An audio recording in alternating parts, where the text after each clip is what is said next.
Corrupção não foi inventada no Brasil, muito pelo contrário. Ela existe desde antes do Brasil ser descoberto.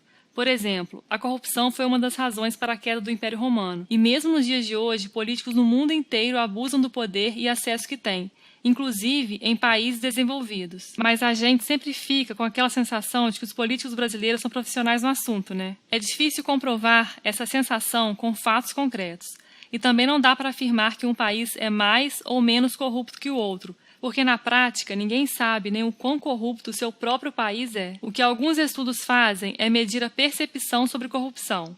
Esse aqui é o resultado de um desses estudos, baseado em dados do Banco Mundial e entrevistas com especialistas. Quanto mais vermelho cada país é no mapa, maior é a percepção sobre corrupção. Mas isso é só percepção. Corrupção mesmo, ninguém sabe medir direito. E é fácil entender por quê. Pega o esquema da Lava Jato, por exemplo. Bilhões foram desviados da Petrobras durante anos e só os criminosos envolvidos no esquema sabiam.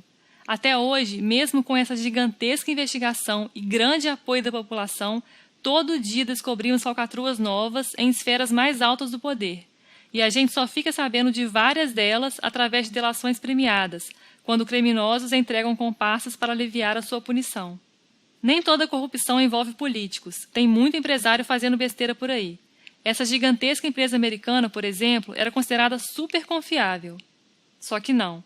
Na verdade, eles fraudaram tanto o balanço que no final das contas foram para o buraco junto com a empresa de contabilidade e por causa deles, 90 mil pessoas perderam seus empregos. Mas voltando ao Brasil, corrupção já existia por aqui desde que éramos uma colônia de Portugal. Na época, a gente exportava produtos valiosos que só podiam ser comercializados com autorização do rei. Para evitar contrabando, funcionários públicos, teoricamente, deveriam fiscalizar esse comércio. Sabe o que acontecia? Muitos desses fiscais ajudavam no contrabando, em troca de propina por fora. Anos depois, com a República, vieram as eleições, e com eleições vieram as corrupções eleitorais. As duas formas mais comuns foram o voto de cabresto, onde latifundiários ricos forçavam seus funcionários a votar em quem eles queriam, ou políticos comprando votos descaradamente. Estes são só alguns exemplos históricos. Hoje em dia, as coisas não são tão escancaradas assim, mas muito dinheiro é desviado. Dinheiro que, por sinal, vem do trabalho de todos nós. Vamos ver rapidamente alguns dos casos de corrupção mais famosos aqui no Brasil nos últimos 30 anos.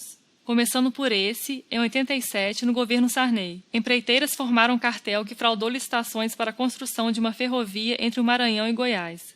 Ninguém foi responsabilizado. Nada aconteceu nem com Sarney, nem com o ministro dos Transportes. Aliás, em 2002, ele virou governador do Maranhão. 5 anos depois, estourou o caso Collor. Ele captou dinheiro para sua campanha eleitoral com os usineiros de Alagoas. Em troca, prometeu que, se fosse eleito, aprovaria decretos que beneficiariam os usineiros. Mas não parou por aí. O esquema cresceu muito, movimentando centenas de milhões de dólares. No final das contas, Collor sofreu impeachment. E hoje em dia, desde 2007, ele é senador pelo Alagoas. Atualmente está sendo investigado pela Lava Jato, que já chegou a apreender uma Ferrari, um Porsche e uma Lamborghini na casa dele. Outro escândalo da década de 90 girou em torno da construção de um prédio para o TRT de São Paulo. Depois de 6 anos de obra, o prédio só estava a 64% completo, mas 98% da verba prevista já tinha sido liberada. O personagem central nesse escândalo foi o juiz Nicolau, mais conhecido como Lalau, que desviou muito dinheiro. Só para você ter uma noção, dos 224 milhões destinados às obras, 170 foram desviados. Lalau foi condenado a 26 anos de cadeia, mas cumpre a pena em casa por motivos de saúde. Em 2005, estourou o Mensalão, que foi até aquele momento o maior escândalo de corrupção política no Brasil. O PT tinha um esquema para comprar votos de deputados para aprovar projetos do governo na Câmara. Cada deputado recebia R$30 mil mensalmente, daí o nome Mensalão. Muita gente foi condenada, inclusive José Dirceu, José Genuíno e alguns deputados federais, dentre eles Roberto Jefferson, que foi quem entregou o esquema todo após ser flagrado em outro caso de corrupção, nos Correios. O último desses exemplos que vou citar é a Lava Jato. Esse faz todos os outros parecerem minúsculos. Foram desviados bilhões de reais da Petrobras através de licitações fraudadas com dezenas de políticos envolvidos. É impossível resumir o caso em alguns segundos, mas nós temos vídeos bem mais detalhados sobre a Operação Lava Jato. Se você quiser saber como tudo começou e se inteirar dos últimos acontecimentos, clique aqui ou veja os links na descrição do vídeo. Esses foram só os maiores e mais recentes casos, mas se você pesquisar bem rapidamente por escândalos políticos no Brasil desde a década de 60, olha só quantos você vai achar. São mais de 80, de todos os tamanhos, e é bom ressaltar, de tudo quanto é partido. A pergunta que não quer calar é: como evitar que essa lista continue crescendo? Uma das principais formas é ser mais transparente.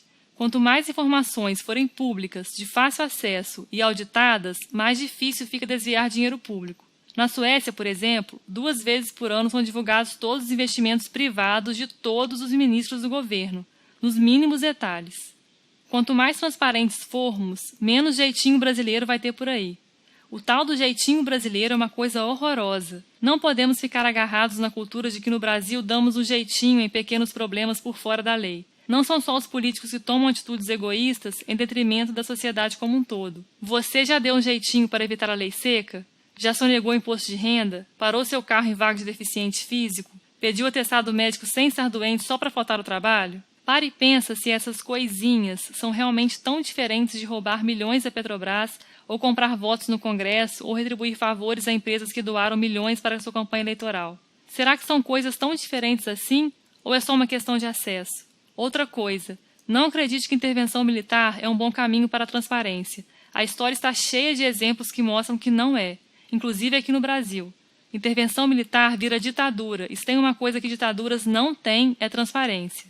Gostou do vídeo? Não deixe de curtir e se inscrever no canal. Se o assunto te interessa, sugiro ver esses outros vídeos também.